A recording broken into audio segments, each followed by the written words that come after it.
शुरुआत गौरव भाई आपसे करता हूं कि जमाते इस्लामी एक बैन संगठन, प्रतिबंधित संगठन, उससे इतनी मोहब्बत, फिर तो जैश से भी मोहब्बत हो जाए, फिर तो लश्कर से भी मोहब्बत हो जाए। देखिए भाई, जैसा आप मीडिया के चैनल से दिखाना चाहते हैं वैसा नैरेटिव सेट नहीं हो सकता। जो रियलिटी है वो रियलिटी है। देखिए, मैं आपको एक चीज बता दूं। एक तरफ गवर्नमेंट ऑफ इंडिया ने हमेशा कोशिश की पिछले कई 70 सालों से आज तक कि जितने लोग जो इसको, जब से हमारे मिलिटेंसी जो है जम्मू कश्मीर में स्टार्ट हुई और जो लोगों ने इस तरफ रुख किया, उनको मेन स्ट्रीम में लाया जाए, उनको डेमोक्रेसी के अंदर उनको मेन स्ट्रीम में ला के उनको इलेक्शन लड़ाया जाए। तो आपको इस चीज की, मुझे लगता है कि जम्मू कश्मीर के लोगों के साथ साथ पूरे हिंदुस्तान के लोगों को खुशी होनी चाहिए। मैं आप जो पॉलिटिकल पार्टीज है भाजपा की, उनकी मैं समझ सकता हूं कि उनकी क्या विडंबना है, लेकिन बाकी जो लोग हैं उनको कम से कम इस चीज की खुशी होनी चाहिए कि मेन स्ट्रीम के अंदर अगर कुछ लोग आना चाहते हैं कॉन्स्टिट्यूशन ऑफ इंडिया के नीचे झंडे के तले, वो अगर इलेक्शन लड़के मेन स्ट्रीम में आके अपने इलेक्शन लड़ते हैं, तो इसमें मुझे समझ नहीं आती इसमें तकलीफ वाली कौन सी बात है। जब वो तो गौरव भाई आपकी परिभाषा के हिसाब से, गौरव भाई आपकी परिभाषा के हिसाब से बुरहान वानी आज की डेट में अगर होता, मारा नहीं गया होता, और अगर कहता कि मैं चुनाव लड़ना चाहता हूं तो उसको चुनाव लड़ा देना चाहिए था। देखिए, गवर्नमेंट ऑफ इंडिया की तो पॉलिसी नहीं है। आप देखिए, पिछली पिछली सरकार के भी, जब मुफ्ती साहब के साथ भाजपा ने सरकार बनाई तब भी हीलिंग टच पॉलिसी चलाई। नहीं नहीं सर, मैं पूछ रहा हूं ना, सीधे बताइए ना, आपके हिसाब से बुरहान वानी आतंकी जो सुरक्षा बलों की गोलियों का शिकार हुआ, जब अगर आज वो बचा होता और कहता कि मैं आ रहा हूं चुनाव लड़ूंगा, तो आपके हिसाब से उसको लाकर सच सम्मान चुनाव लड़ा देना चाहिए था। आप इस विचारधारा के पोषक हैं। तो 2014 में जो सरकार चुनी गई थी भाजपा और पीडीपी की, इनमें हीलिंग टच पॉलिसी क्या थी? तो सर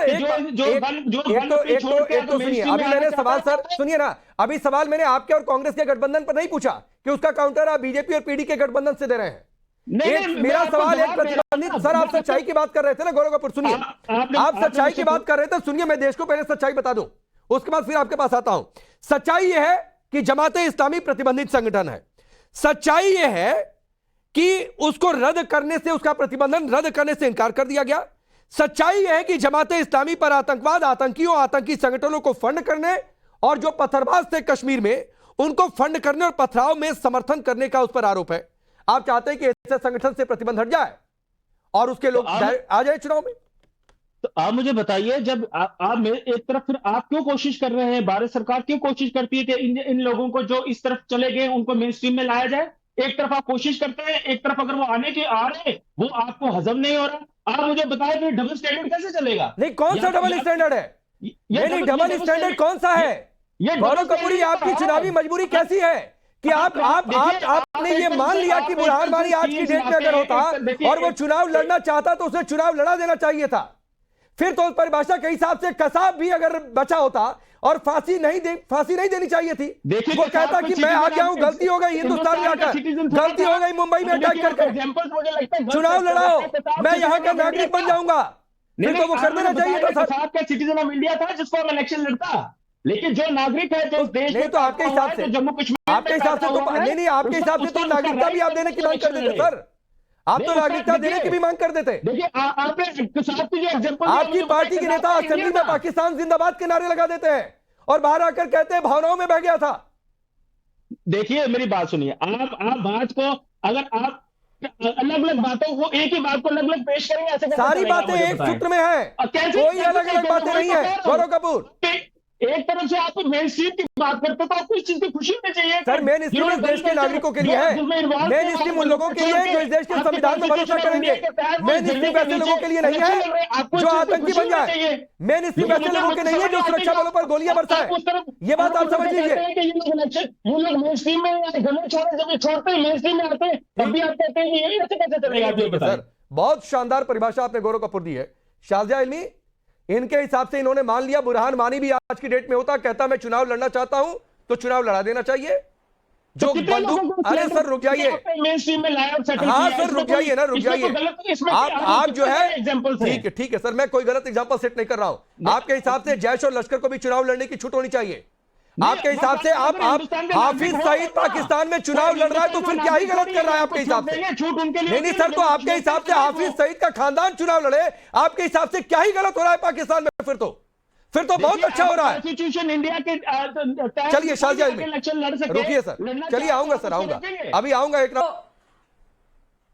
आप सबको नमस्कार, आदाब अर्ज है। सबसे पहले तो मैं ये कहूंगी कि बहुत अच्छा हुआ कि हमारे नेशनल कॉन्फ्रेंस के जो भाई साहब बैठे हैं, जो प्रवक्ता हैं, उन्होंने अपना रुख बिल्कुल साफ कर दिया।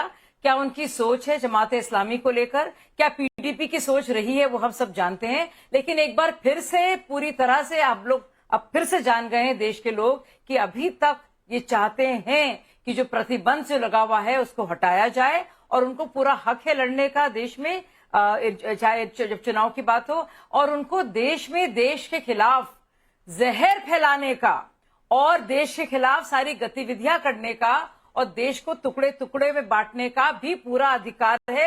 ये पूरी तरह से जो सोच पीडीपी और नेशनल कॉन्फ्रेंस की है वो फिर से साफ हो गई है। इसके लिए आपके इस शो के लिए मैं बहुत का इतिहास देख लीजिए। दूसरी सबसे जरूरी बात, देखिए दो मुद्दे हैं, दो बहुत बड़े मुद्दे हैं। मुझे लगता है इन मुद्दों पर ना सिर्फ जम्मू एंड कश्मीर का इलेक्शन मुझे लगता है इन मुद्दों पर टिकेगा, बल्कि पूरे देश में इसकी गूंज रहेगी। और वो क्या मुद्दे हैं कि क्या सोचती है कांग्रेस पार्टी जब वो गठबंधन करती है नेशनल कॉन्फ्रेंस के साथ अपने राष्ट्रीय ध्वज का, अपने संविधान का और आरक्षण का। आजकल बहुत आरक्षण भाई साहब चिल्ला रहे हैं, उसके बारे में एक तो ये बहुत बड़ा सवाल होगा, उसके बारे में मैं आऊंगी। दूसरा एक बहुत बड़ा सवाल, ये जो प्रतिबंधित जमाते इस्लामी है, इसको इस तरह से उसके बैन हटाने की मांग करके क्या मांग करना चाह रही है पीडीपी, नेशनल कॉन्फ्रेंस, और नेशनल कॉन्फ्रेंस के साथ उनकी हाथ पकड़े हुए उनकी साथी कांग्रेस पार्टी। मुझे लगता है ये सवाल जम्मू एंड कश्मीर के लिए नहीं है, ये सवाल महाराष्ट्र और हरियाणा के लिए भी उतना ही जरूरी है जितना जम्मू एंड कश्मीर के लिए है। शाजिया आपने बात कही, मैं एक स्टैंड का रिएक्शन ले लेता हूं। अब बताइए चंद्रमोहन जी, वाले लोग हैं, चंद्रमोहन जी, मैं कश्मीरी पंडित वाले सवाल पर आऊंगा, लेकिन उससे पहले चंद्रमोहन जी एक बात बताइए, आप जो भी गौरव कपूर ने कहा है उसके साथ हैं आप?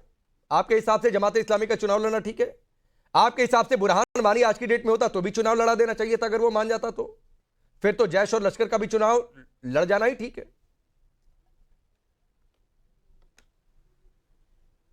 देखिए, बड़ी कई डिबेटों में बैठे हैं, आपके साथ भी बैठे हैं राकेश भाई, लेकिन मैंने भाजपा को हर बार कमजोर होते ही देखा है। उनको अपने समय के ऊपर बोलते समय अपनी बात की बात नहीं कहनी पड़ती, या तो वो कहते फंस जाते हैं। अगर बुरहान वानी की बात कहते हैं और बुरहान वानी को इलेक्शन नहीं लड़ना चाहिए और बुरहान वानी को इलेक्शन के लिए कांग्रेस जिम्मेवार है, नेशनल कॉन्फ्रेंस जिम्मेवार है, तो फिर भाजपा के नेता और भाजपा की सरकार जो दिल्ली में बैठी थी वो तबला बजा रही। एक मिनट, मैं माफी के साथ आपको इंटरप्ट कर रहा हूं, एक चीज मैं क्लियर कर दूं सर, सुनिए ना सर, ये जिम्मेदारी वाली बात नहीं हुई है। मैंने नहीं सुनिए सर, मैंने सिर्फ आपकी पार्टी का स्टैंड पूछा है और आपकी पार्टी का स्टैंड इसलिए पूछा है चंद्रमोहन जी। एक मिनट सर, एक चीज क्लियर हो जाए, मैंने कोई मजबूरी जिम्मेदारी की बात नहीं की है। मैंने गौरव कपूर ने जो भी कहा, आपकी पार्टी का मैं स्टैंड जानना चाह रहा हूं सर, क्योंकि आपकी पार्टी का गठबंधन हो चुका है तो आप नेशनल कॉन्फ्रेंस के साथ हैं कि उसके विरोध में है जमाते इस्लामी के चुनाव लड़ने पर, नंबर एक बात। नंबर दो बात, बुरहान वानी आज की डेट में होता तो क्या आप इस पक्ष में थे कि अगर वो चाहता तो चुनाव लड़ा देना चाहिए था? इस पर मुझे जवाब दीजिए।